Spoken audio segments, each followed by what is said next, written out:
white light, like sunlight, is composed of all the colors that you see in the rainbow.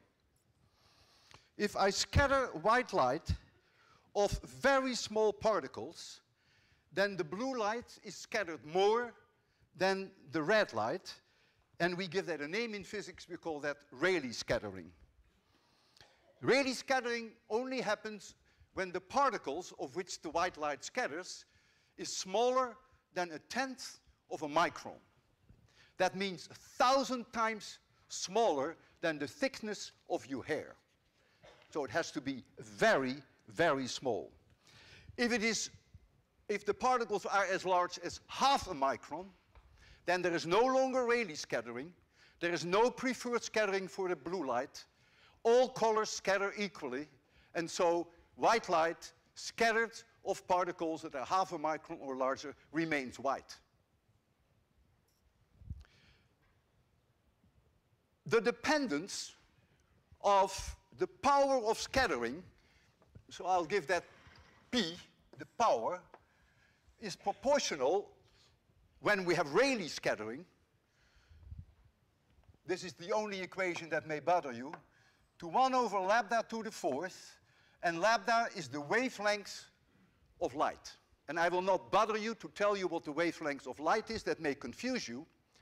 But I will tell you that blue light has a wavelength which is about 1.5 times lower than red light. And so if you take 1.5 to the power 4, 1.5 to the power 4, you get 5. And that means in Rayleigh scattering, blue light has a 5 times higher probability to scatter than red light. And I'm going to demonstrate that to you in 2 complete different ways. The first way that I'm going to do that is to make it completely dark in the lecture hall and have light going straight up here.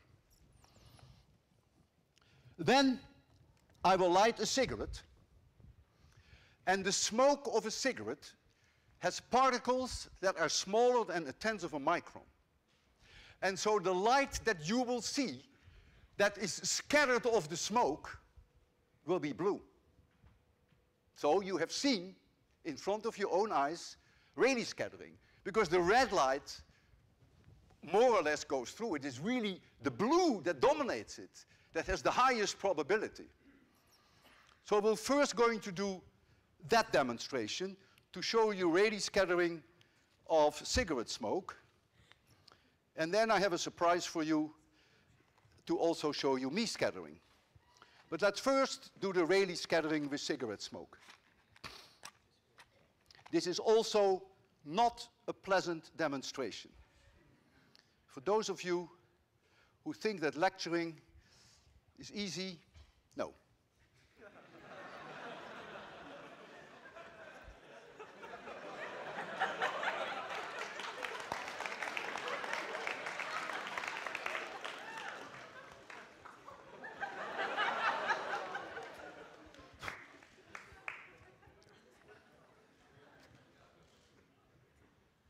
Okay?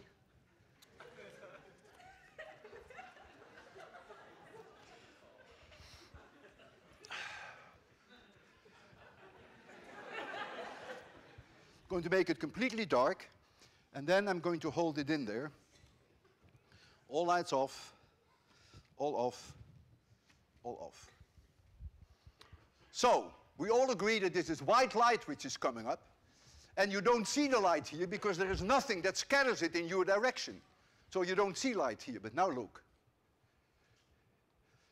Those of you who see blue say, yeah. Those of you who do not see blue say no. You better see an eye doctor.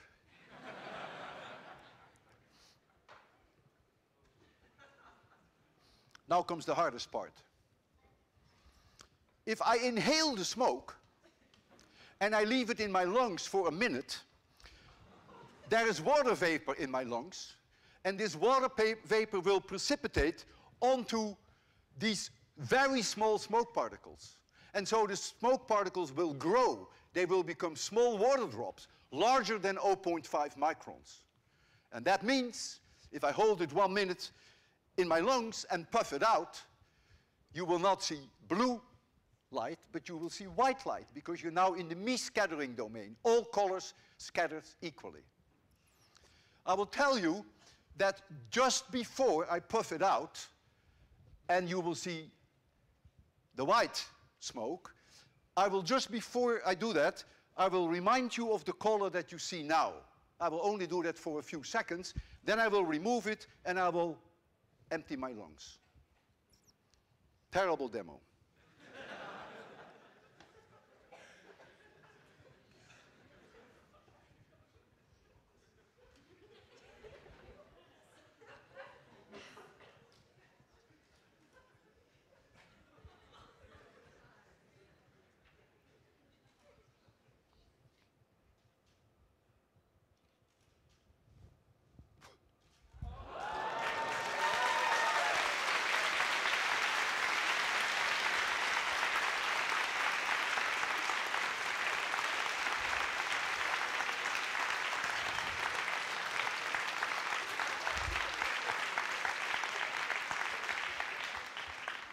Who saw the white light, just say yes.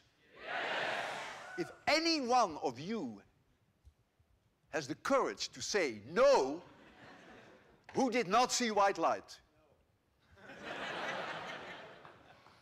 Thank you.